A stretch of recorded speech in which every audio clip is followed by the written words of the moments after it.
ang pera, pag kinita natin, ito po ay hindi dapat ginagamit sa mga kagustuhan, pero ito yung ginagamit sa mga pangangailangan. Kung may sobra, magtabi ka, para mag-enjoy ka, walang problema. Naalala nyo pa ba yung unang kita natin? Nung unang umpisa, maliit o malaki? Maliit.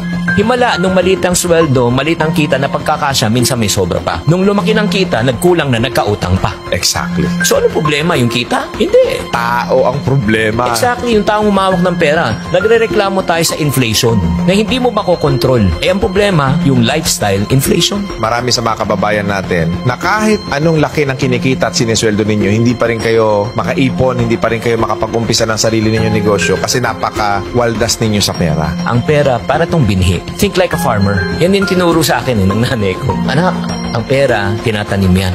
Huwag mong kakainin yan. Nakakita na ba kayo na magsasaka na kinain ng binhi? Walang tatanim, walang aanihin yan.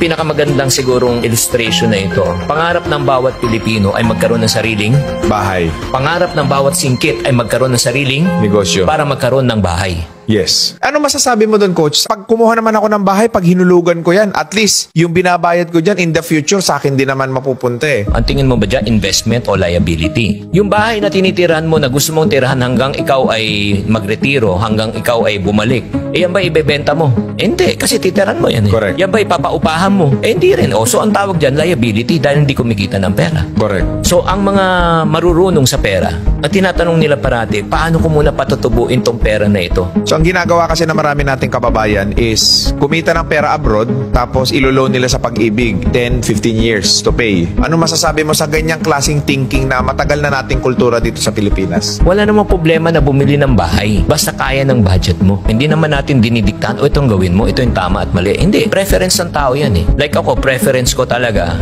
ay kailangan magtiis ka ngayon. Kesa ngayon, magpakasasa ka, magpakasarap ka, pero sisingilin ka. Kaya nga doon nga lumabas yung nasulat kong aklat ng Diary of a Pulubi. Paulit-ulit na lang yung mga concern na mga dumalapit sa akin. Online na utang ngayon na Yung online lending app. Nakakaawa talaga. Pag tinanong ko, bakit pa kayo nagkautang? Una, ang feeling nila, hindi na uubos yung pera. Kasi iniisip nila may papasok pang sweldo. So, uutangin na nila in advance. Yun po yung mga bagay na yun. Kaya naisulat yung aklat niya, nakikita ko na talaga, yun nga yung mga weakness eh. Sa OFW, sobrang matulungin na pulubi later. Panay sakripisyo na hindi na nila iniisip ang kanilang sarili. At ito pa ang pinakamasakit sa pagtulong. 9 na beses kang tumulong. 1 beses ka lang tumanggi. Napakasama mo na, kuripot ka na, makasarili ka pa. Kaya napakahirap na maging OFW. Naging masama pang tao. Kawawa talaga. Pag nagbago ang financial mindset ng isang tao, magbabago talaga ang buhay. Yes. Meron nga akong isang